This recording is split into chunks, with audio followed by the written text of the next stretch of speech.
자, 먼저 첫 번째로 우리가 이해해야 될 녀석은 이 호중구입니다. 호중구는 제가 이 비유를 민첩한 경찰관이라고 여기 별명을 지어봤는데, 호중구는 어떤 역할을 하냐면 여기 적혀 있는 것처럼 적군이 나타나면 가장 먼저 출동하는 역할을 합니다. 적군이 보이는 순간 가장 먼저 뛰쳐나가서 그 적군과 싸우는 경찰관 역할을 하는 게 이 호중구인데, 이 호중구는 우리 몸을 지켜주는 면역세포, 그 백혈구의 한 50에서 70% 정도를 차지하고 있고요. 조직이 손상됐을 때 가장 먼저 작동하는 녀석.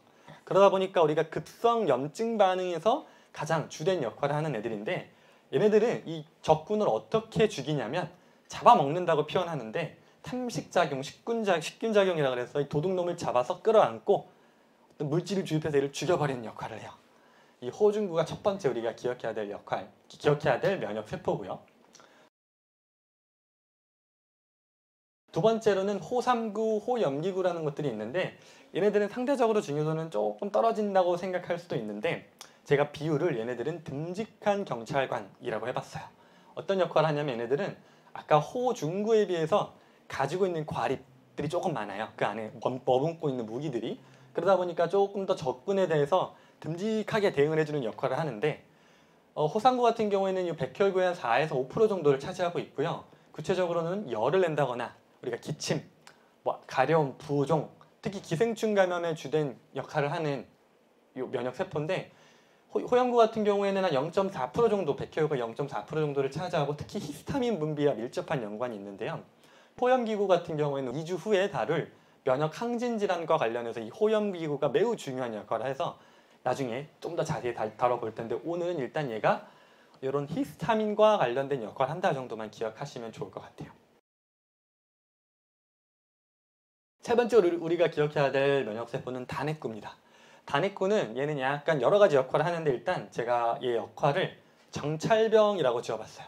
얘가 왜 정찰병이냐면 얘는 선천면역과 획득면역을 연결한다. 아까 제가 3차 방어선 설명을 드렸죠. 그 중에 2차 방어선과 3차 방어선 간의 교류 역할을 해주는 게 이 정찰병인데, 어떤 역할을 하냐면 이 정찰병 단핵구는 두 가지 역할을 할 수 있어요.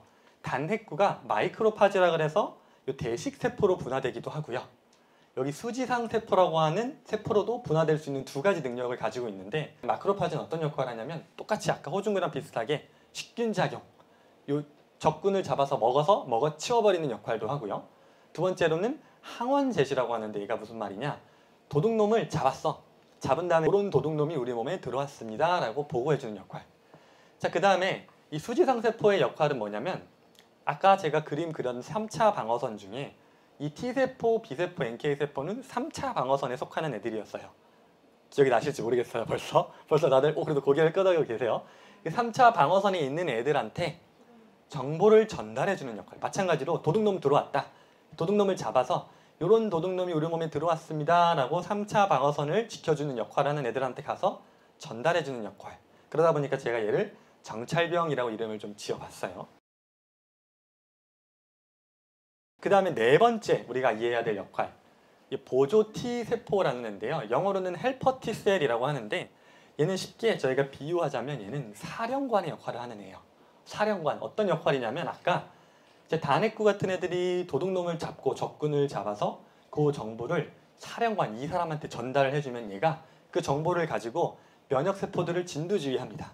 자, 너는 제 가서 저 적군을 잡아.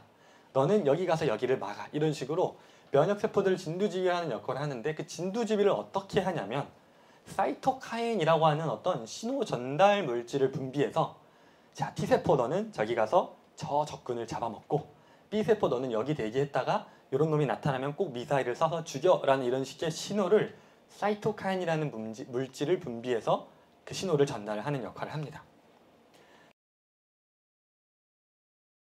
다섯 번째는 킬러 T세포. 이름도 무서워요. 킬러 T세포. 영어로는 사이톡식 T셀이라고 하는데, 얘는 무슨 역할을 하냐면 적군을 찾아내서 제거하는 역할을 해요. 아까 보조 T, 사령관은 명령을 하는 역할을 한다면, 얘는 직접 현장에 투입이 돼서 적군을 찾아내서 제거하는 역할을 하는데, 쟤는 그래서 별명을 암살자라고 지어봤어요. 얘는 어떤 역할을 하냐 자세히 보면, 아까 보조 T림프구, 사령관이 명령을 내리면 그 명령을 받아서 얘는 그 적군을 찾아서 이렇게 여기저기 이렇게 막 찾아다닙니다. 딱 적군을 찾으면 그 적군을 칼로 탁 찔러서 조용히 죽여버리는 역할을 하는 게 요 킬러 T세포인데, 그러다 보니까 얘는 죽이는 방법이 여기 세포 자연상 아포토시스라고 되는데 좀 어렵지만, 쉽게 말하면 적군을 딱 찾게 되면 적군한테 가까이 다가가서 칼로 딱 찌른 다음에 거기에 독극물을 분비시켜요. 그래서 그 적군이 알아서 죽어버릴 수 있게 만드는 역할을 하는 게 이 킬러 T세포인데, 그러면 이 킬러 T세포가 도대체 적군을 어떻게 감지하냐 하면 이 MHC 클래스 1이라고 하는, 어렵죠? 모르셔도 돼요. 쉽게 표현하자면 얘는 바코드를 들고 다닙니다. 바코드를 들고 다니면서 적군을 다 찍어봐요. 이 바코드 찍어보니까 얘는 적군이네? 그럼 죽여. 얘 찍어보니까 얘는 아군이라고 하네? 얘는 살려줘. 이런 식으로 이 암살자는 바코드를 들고 다니면서 자기가 죽이라고 명령받은 그 적군만 딱딱 쏙쏙 찾아내서 죽이는 역할을 하는 게 이 암살자의 역할입니다. 그 다음에 이 NK세포, 6번째 NK세포를 저는 별명을 감시관이라고 지어봤는데, 사실 NK세포만 해도 할 얘기가 정말 많은데, 저희가 나중에 이거는 이제 3번째 강의가 되겠네요. 5월 달에 진행될 면역 저하 질환, 특히 우리가 암이라는 질환과 관련해서 매우 중요한 역할을 하는 세포인데, 얘는 비정상 세포를 선별하는 기능을 가지고 있어요. 얘는 아까 앞에 말씀드렸던 킬러, 암살자랑은 조금 다른 방식을 쓰는 것 중에 하나가 그랜자임이라는 분해 요소를 분비해서 적군을 죽이는데, 이것도 모르셔도 괜찮아요. 약간 세포 독성 T세포와는 조금 다른 공격 방법을 가지고 있다 정도 이해하시면 좋을 것 같고, 그래서 얘는 우리 몸에 바이러스에 감염된 세포라거나 종양세포, 암세포 같은 애들을 찾아서 죽이는 역할을 해요. 아까 독성 T세포랑은 조금 다른 게 뭐냐면, 독성 T세포는 딱 바코드를 찍어서 적군이다 아니다가 판단이 돼야지만 공격을 해요. 왜냐면 적군이 아닌 애들은 얘는 애매하다는 애들은 그냥 일단 살려보내줘요. 근데 반대로 이 NK세포는 조금 더 자비가 없어서 주민등록증이 있는 사람들은 너는 아군, 우리 팀이니까 들어가. 주민등록증이 없으면 얘가 아군인지 적군인지 몰라도 일단 죽여버려요. 그래서 얘는 이 신분증의 유무에 따라서 적군을 고르는 그런 기능을 갖고 있는데, 그러다 보니까 암세포 같은 애들은 우리 몸에 주민등록증을 원래 안 갖고 있는 애들이에요. 걔네들은 그래서 얘가 죽여야 되는데, 그 암세포가 왜 이 NK세포의 죽임을 당하지 않고 성장할 수 있는지는 다음에 그 면역 저하 질환 때 자세히 설명을 드리도록 할게요. 7번째는 이번에는 B세포입니다. B세포, 얘는 어떤 역할을 하냐면 조금 강력한 애인데 얘는 저격수예요. 무슨 말이냐? 얘는 항체라는 무기를 가지고 적군을 공격하는 역할을 갖고 있는 애인데, 이 B세포는 그 사령관의 명령을 받고 나면 그 적군이 어떤 적군인지 정보를 받았으니까 그 적군에 대해서 적당한 무기를 갖추고 있어요. 그게 대표적으로 이런 수류탄 같은 미사일 같은 것들을 들고, 그게 이제 형질세포가 분화가 되면서 항체라고 하는 이 항체가 바로 저 미사일인데요. 미사일, 수류탄이라고 할게요. 항체가 저 수류탄인데, 이 수류탄을 들고 다니면서 적군이 보면 던지는 역할을 합니다.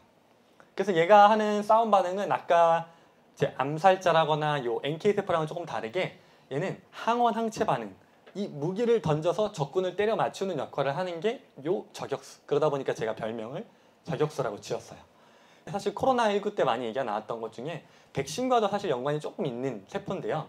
얘는 기억세포라 그래서 사령관이 너는 이런 적군을 죽이는 무기를 가지고 나와 라고 명령을 하면 그걸 기억하고 있다가 그 비슷한 적군이 나중에 또 들어왔을 때 조금 더 빨리 대응할 수 있는 그런 능력을 갖고 있는 기억세포를 분화가 돼서 비슷한 적군이 또다시 침범했을 때 빠른 대응을 할 수 있는 능력을 갖고 있는 세포예요. 8번째는 조절 T세포인데, 얘는 어떤 역할을 하냐면 면역세포의 활성을 조절하는 역할을 합니다. 제가 그래서 얘의 비율을 중재자라고 별명을 좀 지어봤는데, 얘는 어떤 역할을 하냐면 아까 보조 T세포, 우리 몸의 사령관 역할을 하는 그 보조 T세포가 가끔 정신없이 날뛸 때가 있어요. 너무 적군이 많이 들어와서 이 사령관이 막 긴장해서 시도 때도 없이 막 명령을 해가지고 저기 공격해라 여기 공격해라라고 막 흥분해 있을 때 그것을 조절해주는 역할, 중재자 역할을 하는 게 바로 이 조절 T세포라는 애인데요. 얘는 그 사령관이 너무 미쳐 날뛰지 않게 그걸 조절해주는 역할을 하고 있고요. 또 자가 항원의 반응이라고 했는데 이게 무슨 말이냐면, 아까 저격수가 무기를 가지고 수류탄을 가지고 적군들을 싸우다 보면 가끔 조금 아까 흉선이라는 사관학교에서 공부를 시켜서 내보내야 되는데 교육이 좀 덜 된 면역세포들이 뛰쳐나가다 보니까 내 몸을 공격하는, 쉽게 말하면 정신 나간 저격수들이 내 몸을 여기저기 맴돌면서 활동을 하는 경우가 생겨요. 그때 걔네들을 조절해주는 역할을 하는데 자가 항원이라고 하면은 내 몸을 독소라고 인식을 해요. 내 몸을 적군이라고 인식하고 아군을 적군이라고 착각하고 공격을 하는 상황이 생길 수 있는데 그게 이제 저희가 마지막 요 면역학 마지막에 배울 자가 면역 질환과 연결되는 과정인데 그 자가 면역 질환이 생기지 않도록 예방을 해주는 역할을 요 조절 T세포가 하게 됩니다. 근데 얘는 그러면 조절을 어떻게 하냐 했을 때 지금 여기 적혀있는 인터루킨이다, 뭐 TGF 베타다, 사이토카인, 신호 전달 물질을 분비하면서 자, 사령관한테 지금 조금 침착하세요. 공격하는 암살자한테 가서 너 지금 걔는 내가 공격할 적군들이 아니니까 조금 침착해. B세포한테 가서도 침착해. 이런 식으로 내 몸의 면역세포들의 기능을 조절해주는 역할을 하는 게 바로 요 조절 T세포 중재자입니다. 자, 이걸 한번 쭉 정리를 해보면 우리 몸의 면역체계는 쉽게 말하면 이렇습니다. 내 몸에 어떤 도둑놈이 들어왔어. 도둑이 들어와서 침범을 하게 되면 그 도둑을 죽이기 위해서 두 명이 출동을 합니다. 먼저 호중구, 제가 아까 민첩한 경찰관이라고 했죠. 민첩한 경찰관이 출동을 하게 되면 이 도둑놈을 바로 잡아서 제거해버립니다. 이게 첫 번째 반응이고, 두 번째로 이 덴드리틱, 제가 수지상세포 다네쿠라고도 했던 정찰병이 정찰을 하다가 적군을 발견했어. 그러면 얘는 이 발견한 적군의 정보를 이 사령관한테 전달한다고 말씀을 드렸죠. 그럼 이 사령관은 이 수지상세포의 전달을 받고 나면 사이토카인이라고 하는 신호 전달 물질을 분비해서 내 몸에 암살자랑 저격수들한테 명령을 합니다.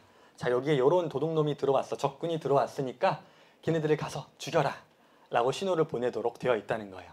이게 내 몸의 전반적인 면역 체계인데 여기서 제일 중요한 것 중에 하나가 또 요놈.